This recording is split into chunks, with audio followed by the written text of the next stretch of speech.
So ito ang aking cleaning na automatic washing machine, Panasonic. Sobrang dami niyang bara.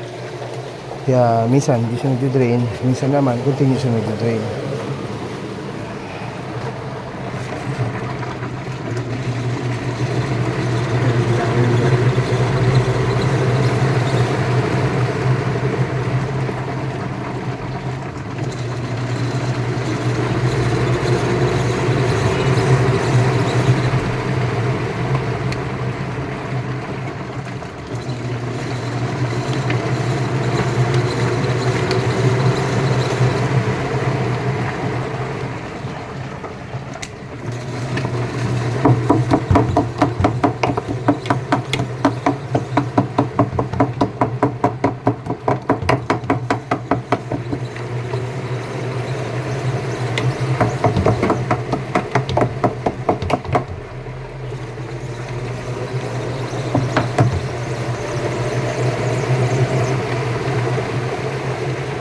Grabe. Ito yung mga tumigas na hard water stain tsaka mga sabon, mga chok. Sa loob ng maraming taon na ipon yung mga ganyan. Dami.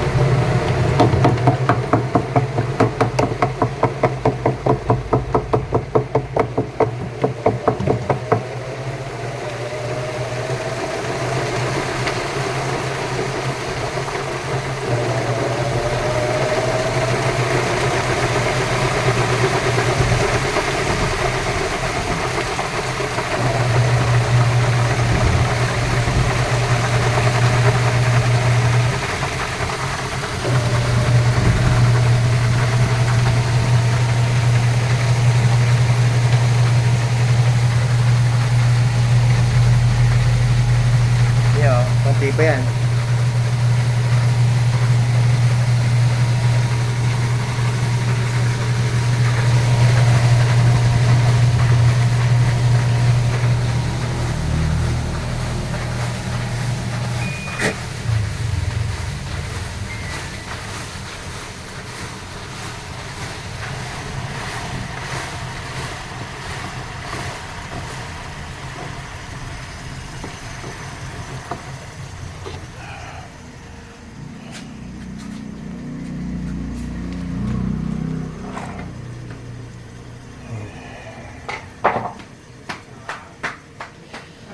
So ito, naging problema nitong washing machine na to is napakakapit ng kanyang nut.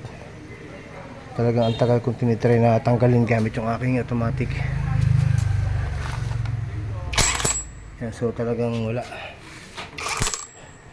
Baka in the end masira pa yung pinaka shafting niya, baka mabali. Yan. Kasi ito nakakaputol talaga ito ng tornilyo. Tested ko na kapag nasobrahan, magpuputol yung tornilyo. So yun, baka mabali pa, lalong malaking problema. At marami na ako na-encounter na automatic washing, ipapaklining lang, nasira nung technician na nagbubukas.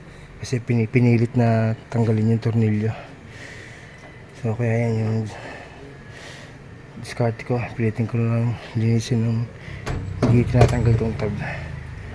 So try ko ulit ngayon. Baka bumigay na to.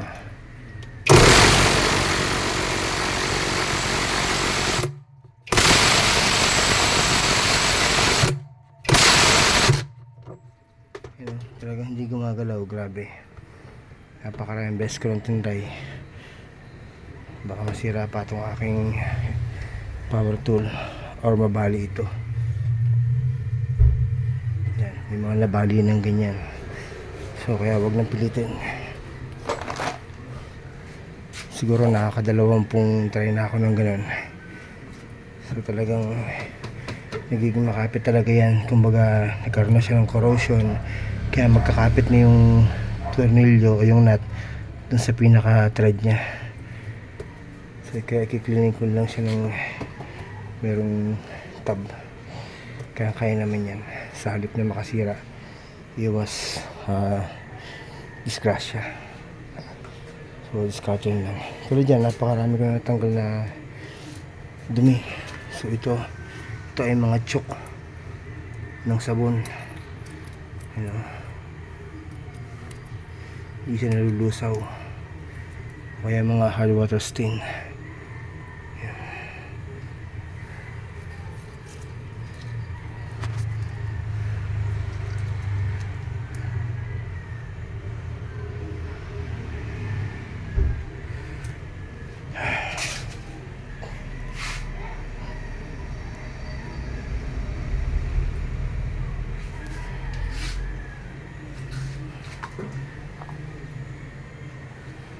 Yan, so kaya medyo mahirap ang trabaho ko ngayon dito kasi hindi matanggal to.